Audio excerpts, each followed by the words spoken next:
സ്പോട്ടിൽ തന്നെ ആൾ മരണപ്പെട്ടു പോയി. അപ്പോൾ തന്നെ നമുക്ക് മനസ്സിലായി, നമ്മളെടുത്തിട്ടൊക്കെ പഞ്ചൊക്കെ ചെയ്തപ്പോൾ അറിയാം, കണ്ണൊക്കെ പിടിച്ച് പോയപ്പോൾ ആൾ മരണപ്പെട്ടു. അങ്ങനെ എടുത്ത് അവിടെ തുണിയൊക്കെ പിടിച്ച് അവിടെ കിടത്തിയിട്ടാണ് 10 മിനിറ്റ് കഴിഞ്ഞപ്പോഴാണ് ആംബുലൻസ്. കൃത്യമായി CPR ചെയ്തിരുന്നെങ്കിൽ ചിലപ്പോൾ നമുക്ക് ഈ കുഞ്ഞിന്റെ ജീവൻ രക്ഷിക്കാമായിരുന്നു.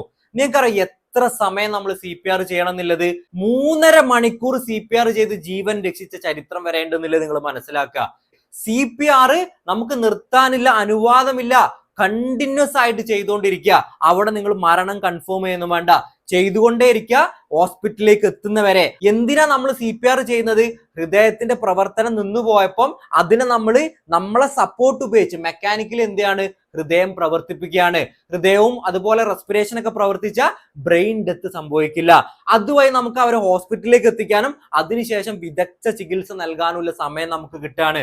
അതുകൊണ്ട് നിങ്ങളെ മുന്നിൽ ഒരാൾ ബോധം കെട്ട് കഴിഞ്ഞാൽ ഒരിക്കലും നിങ്ങൾ CPR നിർത്തരുത്. ഇനി എപ്പോ മാത്രം നിങ്ങൾക്ക് നിർത്താം? നിങ്ങൾ ഒറ്റക്കാണ്, നിങ്ങൾ എത്ര ചെയ്തിട്ടും ആൾ എണീക്കുന്നില്ല, നിങ്ങൾ ടയേർഡ് ആയെങ്കിൽ മാത്രം നിങ്ങൾക്ക് നിർത്താം.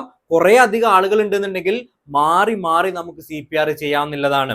ഈ ഒരു വീഡിയോ നിങ്ങൾ എല്ലാവരുടെ അറിവിലേക്കും ഷെയർ ചെയ്യട്ടെ.